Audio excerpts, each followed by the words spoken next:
Magandang umaga ka-farmers. Nandito na naman tayo sa ating farm para bisitahin ang ating mga pananim nandun. Pero bukod doon, tignan mo natin yung mga hito natin dito. Mayroon makita. Ito na-vlog na natin kahapon yung mga kubo natin yan dito. Punta tayo dito. Ito yung mga gamit natin. Nagpe-prep tayo para dito sa ating pipino at saka sitaw. Yan. Ito. Dito na tayo sa ating area ka-farmers. Ayan, yan yung mga trabaho natin araw-araw. Pag nagpupunta tayo dito, nagbabaon na tayo ng tubig. Ayan, may tubig tayong dala para kahit papano hindi na tayo mauuhaw.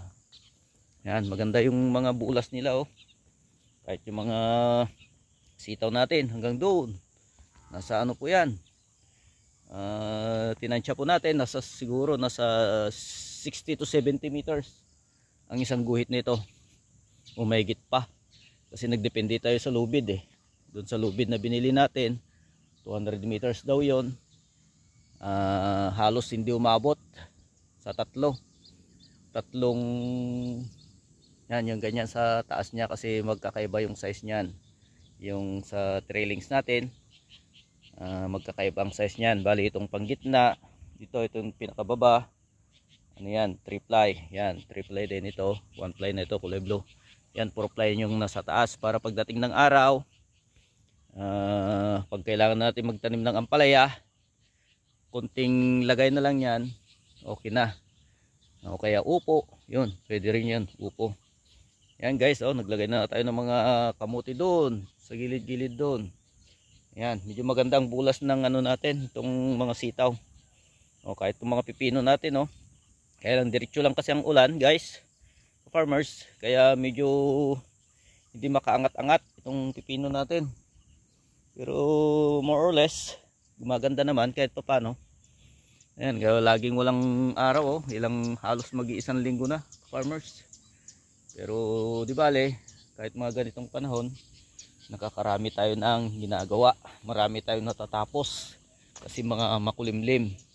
Hindi kagaya nung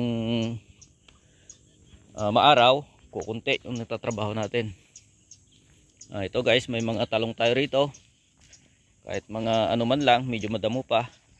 Kahit pang pamilya man lang, sa atin lang o kaya doon sa tindahan na maliliit, okay na. Ayan, may mga kamuti na tayo dito guys. Yan. Itong kamuti, ang kuwan ko naman dito, siguro 2 weeks. Meron na po tayo niyan.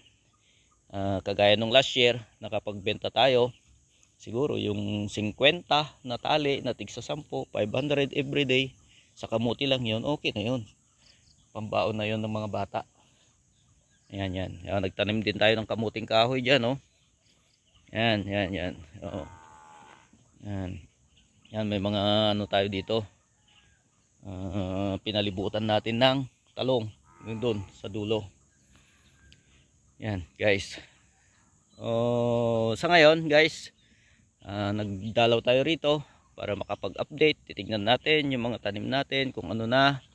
Pero sa makatuwid, maganda naman kahit pa paano. Kaya guys, hanggang dito na lang muna ang ating video at magtatrabaho pa tayo sa ngayon guys. Okay guys, paki-like naman.